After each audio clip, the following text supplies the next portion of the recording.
Ele pausou momentaneamente a sua carreira na iniciativa privada para aceitar um desafio bem importante, o de remodelar a comunicação do estado de Santa Catarina.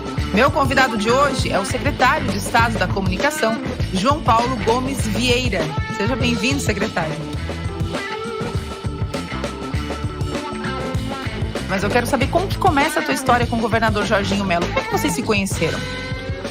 Eu conheci o governador Jorginho Mello, na verdade, através do Felipe Mello, né, do filho dele, há muitos anos, eu não sei exatamente quando, mas ele era deputado estadual, o Jorginho era deputado estadual, e eu recebi uns amigos em casa, e um amigo meu tinha me dito que posso levar a gente fez um encontro de amigos, posso levar o meu sócio, um amigo meu, advogado do escritório? Eu falei, claro, pode. E tinha um monte de gente lá na minha casa, e uma dessas pessoas era o Felipe Mello. E daí, num canto, numa hora, ele, prazer, tu trabalha com propaganda, né, com publicidade. Queria te apresentar o meu pai, né, porque tal. Quem que é o teu pai? Ele, não, é o Jorginho Mello. Eu não conhecia, realmente não conhecia. Isso tem quantos anos, mais ou menos? 2010, talvez, por aí. Tem que até olhar quando ele era deputado estadual, ali, foi o último mandato dele de estadual, depois ele já virou federal, não sei precisar a data, até vou olhar para saber responder isso numa próxima. E daí conheci o Jorginho, ele me apresentou para o Jorginho e ficamos amigos, né? E o Felipe ainda falava, que bacana, ficamos amigos sem eu saber quem eles eram, né? Então, zero interesse ou alguma coisa do tipo, e depois passei a conhecê-lo melhor desde então, né? Mas essa é o teu primeiro trabalho com o Jorginho ou não? Tu já trabalhou com ele em outra oportunidade? Eu já tive a oportunidade de ajudá-lo na campanha de deputado federal, né? A primeira campanha de deputado federal, eu ajudei na comunicação. A segunda campanha de deputado federal também ajudei na comunicação. Pré-campanha para Senado, eu também pude atuar, não atuei na campanha.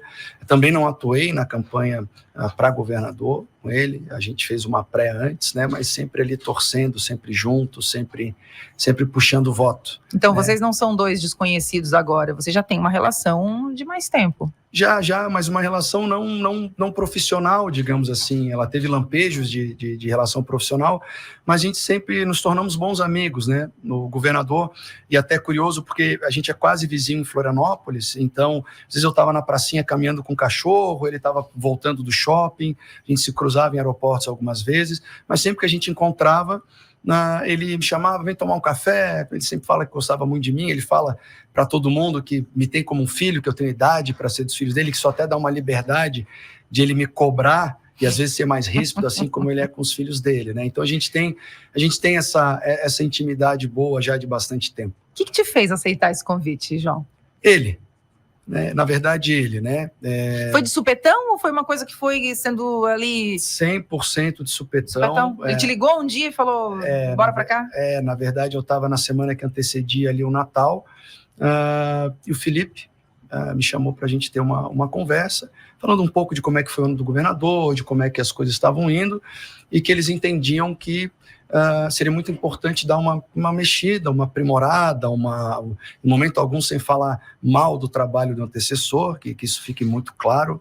Eles são muito leais às escolhas que eles fazem, mas gostaria de dar uma mexida, né? Que o governo estava indo muito bem, e nos reunimos aí com o governador, e ele me falou que, João Paulo, a gente está fazendo muita coisa, o meu sonho é ser governador, e eu repito isso, parece, né, disco quebrado, mas quem o conhece realmente sabe que esse é o sonho da vida dele, né? É ser governador do estado. E ele falou, olha, eu vou fazer o que precisar para ser o melhor governador do estado de Santa Catarina. Então ele me falou, e na hora que ele falou, né, que eles me fizeram um convite, eu já aqui dentro pensei, não, né? Porque primeiro ele perguntou como é que eu estava. Eu sempre estou no meu melhor momento, minha carreira no setor privado, à frente de uma operação em São Paulo, de uma das maiores agências de live marketing do Brasil, que atende grandes marcas.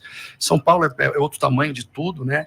Daí eu pensando, não, imagina, vai entrar para o governo, todo mundo vai me ver, que coisa. Mas o Jorginho Mello, quando ele... Eu tenho uma relação com ele que eu não sei nem às vezes explicar, assim, né? Com a maneira, com o brilho do olhar dele ali, ele falando, cara, mas pensa bem, conversa com a tua esposa, conversa com a tua família, e vê aqui. Eu assim, não, tudo bem, governador, mas então volta o quê? Em janeiro? Vamos esperar o Natal? Vamos esperar um ano novo? Isso eu acho que era numa terça. Ele, não, eu preciso da tua resposta até quinta. tipo 2 dias, daí me deu um frio na barriga, ele, quinta-feira volta aqui nesse mesmo horário para dizer que tu aceitou. Daí tal, um abraço, tudo, eu fui para casa e, sim, meu Deus, né, onde é que talvez eu vá me meter? E conversando com a minha esposa, conversando com pessoas próximas, achei que ia ser um desafio bastante importante. Eu acho que, né, quando tu tens oportunidade de ser convidado por um governador do estado para ocupar uma pasta tão importante, é algo que eu sei fazer. Nunca fui político, mas sou muito confortável quando se trata de comunicação, né? Eu acho que já fiz muita coisa de comunicação, desde que eu comecei a minha agência, já fiz de tudo, assim, já estou em todas as áreas possíveis, já fui urgência, já tive agências maiores, menores, já atendi indústria, varejo, comércio, educação, um pouco de tudo. Então, mas na política é a tua primeira vez. Nessa proporção, digo, né? Totalmente. E é algo que não dá para fazer sem o apoio da família. Exatamente. Porque se a tua esposa diz, olha, não quero... Não, e antes a minha rotina, Marga, estava assim, eu ficava de terça a quinta em São Paulo, já há muito tempo, desde 2019. Né, quase que como aquela agenda do parlamentar que vai para Brasília de terça a quinta, eu ia terças e voltava nas quintas. E agora até, mas com uma certa flexibilidade de horário, né, organizava muita coisa remota, e agora eu estou vendo menos, apesar de estar mais tempo em Florianópolis, né, porque antes eu ficava 2 noites por semana em São Paulo. Às vezes eu vejo eles menos, né, porque o Jorginho é aquele rolo compressor de trabalho, não tem hora, então às vezes eu vou para a secretaria às 9 da manhã e chego meia-noite, chego 11 horas, e quem está lá no governo sabe disso, quem me acompanha sabe disso, mas a família dá um total apoio, né, porque eles sabem que eu estou feliz, né, eles me perguntam se eu estou feliz nessa posição, estou muito feliz, tem sido um desafio enorme, né, e também poder trabalhar, acho que isso em qualquer empresa, né? Mas quando você entra pela porta da frente, você tem a confiança do seu chefe, você tem o espaço para trabalhar, vocês te dão a oportunidade de fazer o trabalho que tu tens que fazer, é tanto quanto desafiador, porque tu não tem desculpa para não fazer, né? Eu não tenho nada, não posso falar, mas não consegui fazer porque... Não, se eu não consegui fazer é porque eu errei e a culpa é minha, 100% na minha conta. Mas isso, por outro lado, é muito bom, né? Te dá uma vontade de fazer um trabalho sempre melhor. O que mantém o teu brilho no olhar, no trabalho? Acho que é o desafio, né? Eu sempre fui muito inquieto, né? Até tem um amigo meu, o Jailson, do portal Acontecendo Aqui, que ele sempre fala que viu a minha carreira inteira, ele viu desde que eu abri a agência e tudo mais, e ele fala que eu sou impaciente e inquieto. E realmente sou, né? Eu sou super ativo desde pequeno. Hoje em dia tem um nome para isso, né? Que é hiperatividade, TDAH, mas naquela época... Não era diagnosticada? Não, meu avô que me criou, falava que ele tinha um nome, meu avô tinha umas palavras sensacionais, assim, ele era o Aurélio de cabo a rabo. Ele assim, não, tu és hipercinético, era como ele me chamava. Então acho que isso é o brilho no olhar. Né, eu chego na secretaria, não, mas vamos fazer isso, mas não vamos fazer por quê? E outra velocidade, né? Outra velocidade. A velocidade que eu tinha no segmento privado, porque quando você é tão acostumado no segmento privado, especialmente no mercado de São Paulo, que é o último mercado que eu estava colocando ali, cara, essas grandes empresas é outro rolê, Maga, é outro, assim, não tem, assim, é hora, é qual, a reunião tem que sair com alguma coisa definida, as entregas são para ontem, principalmente em live marketing, né? Às vezes a Ambev ligava, olha, preciso fazer isso aqui no Parque Ibirapuera, tipo, isso numa terça, tipo, super projeto, para quando? Para quarta que vem? Daí os caras, não, para quinta, daí tu, tá bom. Para quinta que vem, quinta agora. Depois de amanhã. É outra coisa, né? E eu sei que no governo, no estado, nem sempre dá para fazer isso, mas eu procuro fazer isso ao máximo que eu posso. A gente tem uma sensação, a sociedade tem uma sensação de que o que é a coisa pública tem o seu próprio ritmo e ele é sempre muito lento. Isso é muito ruim, né? Até existe tá no nosso inconsciente de que, mas órgão público, demora mesmo. E essa sensação dá também nas secretarias. A gente está falando aí de secretaria de infra, né, de saúde, tudo é muito moroso. Isso também se aplica na comunicação, de que as coisas são muito lentas. Dá para aplicar um novo ritmo nas secretarias, apesar da burocracia que é própria da política? Eu acredito que sim. Eu acho que na Secretaria de Comunicação a gente não tem nem essa desculpa, né? Porque assim, é uma secretaria muito dinâmica, é uma secretaria grande, assim, a gente tem bastante gente lá, a gente tem recurso interno próprio, a gente tem equipamento, deve-se conhecer as pessoas que trabalham lá, pô, a gente tem jornalista que era correspondente em Brasília, a gente tem âncoras dos principais jornais aqui trabalhando lá, e o que eu acho é que a burocracia do Estado na comunicação, ela atrapalha um pouco, muitas vezes, na parte legal de contratações, né? Os modelos, e eu tive há 15 dias, acho que foi no começo acho que faz uns 15 dias, eu tive em outra agenda em São Paulo, me reunindo com a Laís Vita, que é a secretária de Estado de Comunicação do governo de São Paulo, secretária do governador Tarcísio, uma baiana fora de série, e eu estava indo lá para fazer um benchmark, para entender como que se dá a relação dela com os prestadores de serviço, né? Qual é o modelo de licitação? E aqui não estou entrando no mérito de, vai ter licitação, lotes, eu estou falando do modelo que é, né? Porque as coisas mudaram. Então, hoje em dia tem uma série de contratações com uma Secretaria de Comunicação, uma série de serviços que a gente tem que fazer, que às vezes, de fato, esbarra, olha, isso não pode, porque isso aqui é assim, isso aqui é assado. E é muito louco no governo, assim como um todo, eu estou aprendendo isso agora, que assim, mas por que não pode? Não pode, porque isso não pode. Mas na hora que tu vai ver, mesmo, não pode, deixa eu falar aqui com o procurador, deixa eu chamar o juiz. Não, na verdade pode, mas daí a gente vai ter que pedir Daí por que a gente não pede? Porque a gente já está com tantos processos, a gente pedir. E quando tu vai ver, é só vontade de querer fazer, né? E acho que um dos motivos do brilho do olhar que tu te referias é que o governador me falou isso, João Paulo, faz o que tu precisar fazer, mas faz. Então, quando tem alguma coisa que a gente vê, isso aqui, eu acho que não pode. Tá, mas e se a gente mudar esse tipo de convênio? Não, mas daí pode, então vamos fazer, né? E coisas simples, né? Então, o Estado tem algumas placas que são do Estado, né? Pontos de mídia expositiva que são do Estado. Mas por que a gente não veicula lá? Pode? Não, é porque não pode, porque tá tudo meio quebrado. Daí se a gente arrumar... Se a gente consertar, né? Pode? Daí pode. Daí por que ninguém consertou? Não sei. E geralmente as pessoas não sabem. E daí tu vai vendo e pode.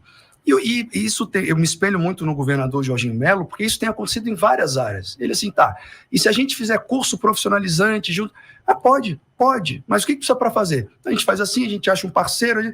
E os projetos começam a nascer. Então, na Secretaria de Comunicação, eu estou nessa mesma batida, né? Mas, de fato, a gente não tem. A gente tem uma equipe qualificada, uma equipe grande, assim, querendo fazer, acho que dá para fazer. Tu tá aí com essa cara de séria, tal, e não sei o quê. Nervoso, pô. Tá nervoso, João? Não. Claro que não, né? Eu acho que eu dou entrevista, acho que é o primeiro podcast que eu participo na vida. Tá? Então, como é que tu acha que eu tô me sentindo aqui? Eu tô me segurando aqui, ó. Tô aqui, ó. Respirando, ó, botei até um blazerzinho que eu não tinha, porque eu só andava de camiseta, tudo, né? Não, tá bom assim.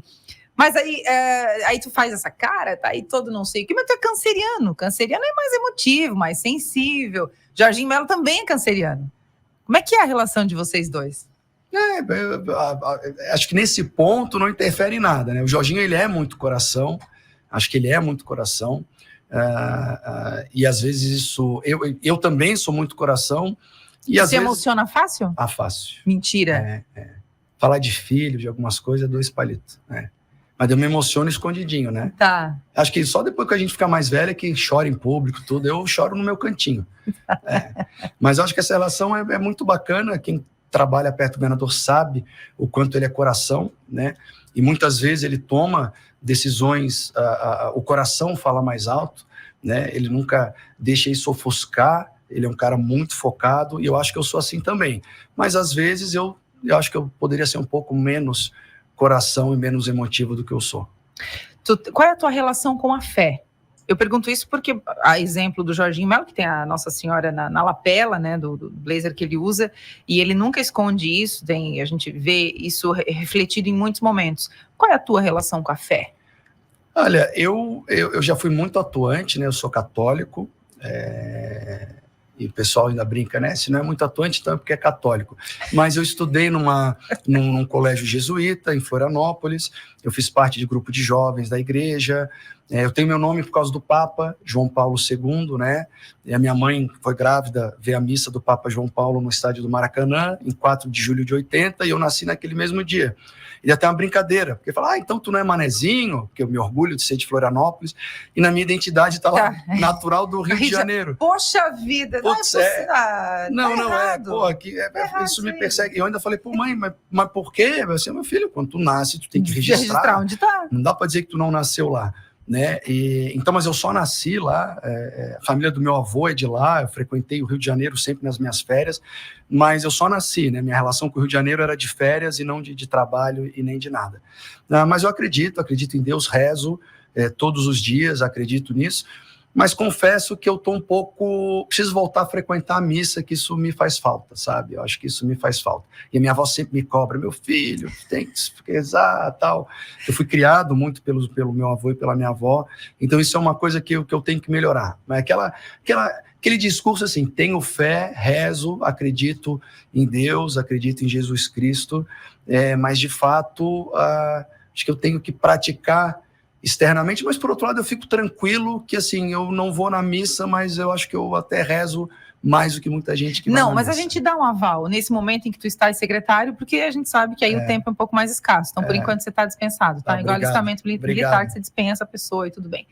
João, tu tens um pouco mais de 40 anos e então você está vivendo um período é um choque geracional, né? Com uma nova geração que vem com uma outra relação com o trabalho, que é um pouco mais fluida, digamos assim, né? Não sei se não é a mesma paixão, mas se troca muito mais de trabalho a troco de cultura, mas é cultural isso. Como é que tu enxerga isso? Como é que faz esse link entre as duas gerações, sendo que uma pode ajudar a outra, né? Sem se tornar num embate? Isso é bem complicado, né? Porque isso é um problema que todas as empresas, assim, se tu falar com qualquer dono de empresa, de qualquer segmento, a reclamação, assim, é a dificuldade de contratação, né? Porque antigamente você tinha uma oportunidade de trabalho, a pessoa dava o sangue. Tu pega a história dos maiores empresários, eu fui engraxate, eu comecei num caixa de supermercado. A juventude hoje, e muito culpa dessa não vou dizer desse teatro, mas dessas falsas verdades potencializadas pelas redes sociais, né, que mostram o belo, mostram o que funciona, mostram aquilo tudo, as pessoas têm isso como referência. Então, a verdade é que o jovem de hoje, e eu apesar de não estar generalizando, mas é a maioria, né, não são todos, mas é sim a maioria, isso tem dados. Você vai lá com todos os institutos, os maiores institutos, tem dados. As pessoas, elas não estão tão dispostas a passar perrengue, né? O sofrimento passou a ser uma coisa quase que não. O negócio é ser feliz, não importa o quê, vou largar meu emprego porque eu tenho que estar feliz e good vibes. Mas good vibes não paga a conta. Então, tu vê muita gente que tem uma oportunidade e na primeira dor de barriga com o chefe, não sou feliz e vou procurar algo que tenha a minha felicidade, não sou. E, de fato, a geração mais nova, e de novo, não são todos, né? Mas tendem a... não tem aquela pegada, eles não estão tão dispostos a ralar, assim, vou começar no jornalismo, eu vou ser, sei lá, assistente de som, vou ficar 3 anos ganhando nada, botando som para aprender, para um dia eu ter o meu podcast. O pessoal não se permite mais essa visão de médio e longo prazo, o mundo está muito imediatista. Isso na comunicação também. Você monta um Instagram, se não tiver 200 likes num post, a gente fica, será que o fulano curtiu? Será que está indo? A gente está muito imediatista. Então, eu vejo esse choque de geração, é isso, assim, as crianças estão mais ansiosas, o jovem quer tudo para ontem, né? Eles querem não, eles veem no Instagram um nômade digital andando de BMW, putz, como é que eu não fiz o meu primeiro milhão ainda? Eu só tenho 20 anos. Né? Eu acho que está muito nisso. Eu acho que isso é difícil. E em muitas empresas, eu acompanhei isso agora no segmento privado, e tem um pouco nisso essa visão também da Secretaria de Comunicação, na SECOM, onde eu tenho a oportunidade de montar a equipe. A gente brinca que é sempre importante ter alguém com cabelo branco no time.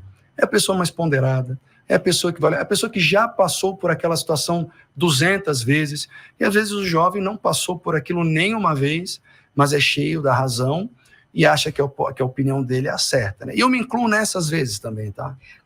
já que a gente está falando de começo, como é que tu começou? Eu fazia, foi engraçado, né? Porque assim, eu fiz o meu, na época era terceirão, né? Mas eu fiz o terceiro ano, estava em Florianópolis e eu fui estudar no exterior. Então eu não fiz o meu terceiro ano no colégio catarinense que eu estudava, eu fui fazer um intercâmbio, eu fui morar em Minnesota, nos Estados Unidos, e eu fiz o meu high school lá, estudei um ano inteiro lá.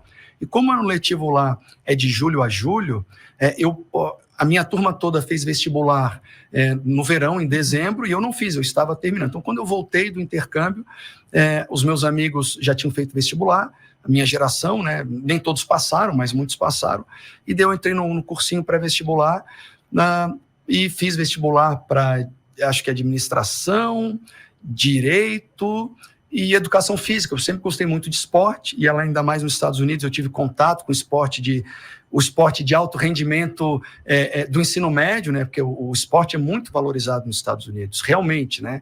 No Brasil, o futebol é valorizado. Nos Estados Unidos, qualquer coisa que tu faça bem, tu tem estímulo, a escola, a universidade te dá bolsa e tudo mais. E eu voltei querendo fazer educação física também. Não para ser, na época era mal falado, né? Pô, a educação física era o professor de escola com apito, e a família pensava, pô, mas que futuro meu filho vai ter, né? Mas eu fiz. Eu passei para administração e para educação física na UDESC, na Universidade do Estado de Santa Catarina, e comecei a fazer educação física. E na metade do curso de educação física, eu descobri meu problema de saúde que eu tive leucemia, né, aos 20 anos, e tive que parar a universidade, fiquei internado um ano no hospital, enfim. E quando eu saí dessa internação, de fato, eu assim, encontrei Jesus, né? Tipo, vou rever minha vida, vou ver tudo que eu fazia errado, vida nova, reloaded ali, né? Se eu tive o que eu tive é porque alguma coisa não estava certa. E tinha uma amiga minha, a Loli, que falou assim, pô, João Paulo, e ela fazia jornalismo, ela, João Paulo, tens a cara de publicidade, porque o curso de jornalismo é comunicação social com habilitação em jornalismo, e publicidade e propaganda é comunicação social com habilitação em publicidade e propaganda. Ela via na faculdade muito tal, e não, tu devia fazer jornalismo, publicidade, e daí eu fiz vestibular para publicidade, passei, isso depois de ter saído do hospital, e durante um semestre eu fiz as duas faculdades, eu fazia, porque educação física na UDESC é de manhã à tarde, tem aula o dia inteiro, e eu me matriculei para publicidade à noite. E depois de um semestre, assim, me apaixonei, assim, era aquilo que eu queria fazer, e daí larguei a educação física, comecei a fazer publicidade, ainda na faculdade, abri a minha empresa, abri um CNPJ, em casa, era ex-ofício, né, eu não tinha aquilo, passei embaixo do braço e fui fazer logomarca para um amigo que tem um escritório de advocacia, fui fazer um folder, então já lealtei, já fiz aquilo tudo, que eu não sabia fazer, eu chamava amigos da faculdade, olha, cara, tu é bom redator, faz um texto aí para mim, que tem um amigo meu que vai inaugurar um hotel e vamos inaugurar esse hotel junto. E fui empreendedora, minha família tem uma veia empreendedora, né, muita gente da minha família tem essa coisa de ver empreendedora. Então, acho que eu comecei a empreender ainda na faculdade. Então, quando eu me formei em 2006, porque eu entrei na faculdade em 2002, porque eu fiquei um ano no hospital, né? Então, aos 22 anos eu entrei na faculdade. Mas daí, quando eu me formei, em 2006, um monte de colega de faculdade indo bater em porta para ter uma primeira oportunidade, e eu já estava trabalhando, assim, eu já tinha visto muito de publicidade, né? Então, daí, a partir dali, montei agência, adquiri outra agência, depois a agência mudou de nome, e entrei nisso e fiz cursos, tudo voltado à área de comunicação, daí não parei mais, né? Que momento do dia, ou quais momentos do dia tu consegue parar e dar atenção para os teus filhos? Putz, é uma coisa bem importante, assim, eu tenho realmente os meus filhos como prioridade, então eu dou o tempo inteiro. Agora, tá um pouquinho mais difícil, porque eu saio de manhã e volto à tarde, mas os meus amigos sabem, assim, eles falam, pô, tu é velho, eles sempre combinam, vamos num bar, vamos fazer alguma coisa, eu nunca vou, assim, quem me conhece sabe que, assim, a prioridade de tempo é estar com a minha família, então, assim, todo final de semana, eu tô assim, hoje em dia tem uma coisa só que fura a agenda com os meus filhos a qualquer momento, que é a agenda do governador, é um combinado que eu tenho com ele, é uma necessidade que eu tenho e que eu não posso me furtar de estar disponível, não é a ele, é ao Estado de Santa Catarina, né, por conta da comunicação ser muito ágil, mas é o tempo todo com eles. Você está na pasta um pouco mais de um mês, né, João? Uhum. Você está preparado para enfrentar uma crise de imagem, uma situação de crise no governo, que na política pode acontecer, pode ser inventada, pode ser criada, tem tudo isso. Você está preparado para esse momento? Porque certamente ele vai chegar. Não, vai chegar, já chegou em doses homeopáticas, mas eu acho que vai chegar. Eu acho que preparado, eu sinto que sim, mas a gente só sabe na hora que acontece, né? A gente sabe que o governo do estado ele é muito visado, ele é muito cobrado, né?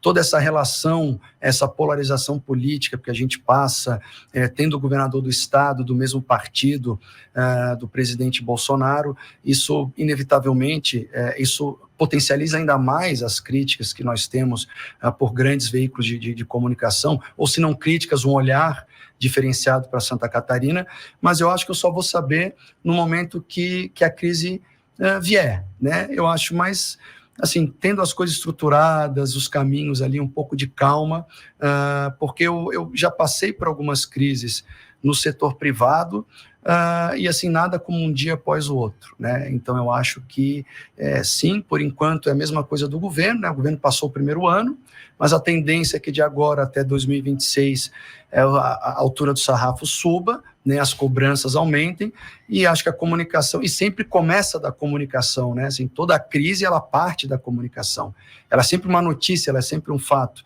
e na hora que acontecer, talvez um dos primeiros impactados seja a minha pasta, e a gente vai ter que atuar. Tá, né? Feliz? Estou muito feliz, né? Muito feliz. Tá liberado pescar lula em Santa Catarina? Tá liberado. Pô, a galera é fogo, a galera politiza, porque assim, muita gente não sabe. A galera politiza assim, porque assim, muita gente não sabe, e eu te falo com propriedade de manezinho, que nasceu só no Rio de Janeiro, porque assim, a pesca de lula, assim, eu tenho uma casa ali, meu sogro tem uma casa no canal da Barra da Lagoa. Então, quem é de Florianópolis e também de outras regiões do estado, sabe que a pesca de lula é muito importante. É numa época do defeso, que o pescador não tem muitas opções de pesca, e tem a questão da lula. E daí, de fato, o governo federal não estava com bom alinhamento com a nossa secretaria daqui, botando uma série de vedações, e acho que o governador acertou muito, junto com o secretário Frigo, de vir com esse decreto para liberar a pesca de lula, né? Mas daí a turma já pega, lula, pode pegar lula e tudo mais. Mas assim, Esse pessoal da política é terrível. Mas eu acho que assim, gente, o que eu vou te falar? É uma infeliz, assim, essa brincadeira de lula, mas o lula é consumido em tudo que é local, tudo que é restaurante, então agora eles ficam fazendo trocadilho, piadinha, mas quem é da pesca sabe que isso foi bem importante. E me chateia, sério mesmo, assim, pessoas sequer pensarem que esse decreto foi por causa do Lula. Não foi por causa do Lula, foi por causa da Lula. Então tá bom, tá justificado. Obrigada. Terminamos. É isso? É isso. Tá mais calmo agora? Tô calmo. Então tá bom. Gostou da caneca? Vai levar embora a caneca ou vai deixar ela? Não, vou levar, claro que vou levar. Tá, vou levar e vou tentar revender, porque tu vende também, né? Não tem, eu só vou ver quanto é que tu tá cobrando. Pelo amor de Deus, vou botar um overprice ali. Não, então, como eu te falei no nosso jantar de ontem, vou levar, eu tenho o hábito de quando eu viajo para algum lugar, de ter uma caneca, e vou guardar isso aqui, minha primeira visita aqui em Criciúma como secretário, então vai tá marcado aqui. Então tá, obrigada, viu? Obrigado. João Paulo Gomes Vieira, o Papa da Comunicação do Jorginho Melo, foi meu convidado de hoje, do Pod da Maga. Esse episódio já está disponível, a gente está no ar na rádio, já está disponível no YouTube e no Spotify. Até semana que vem.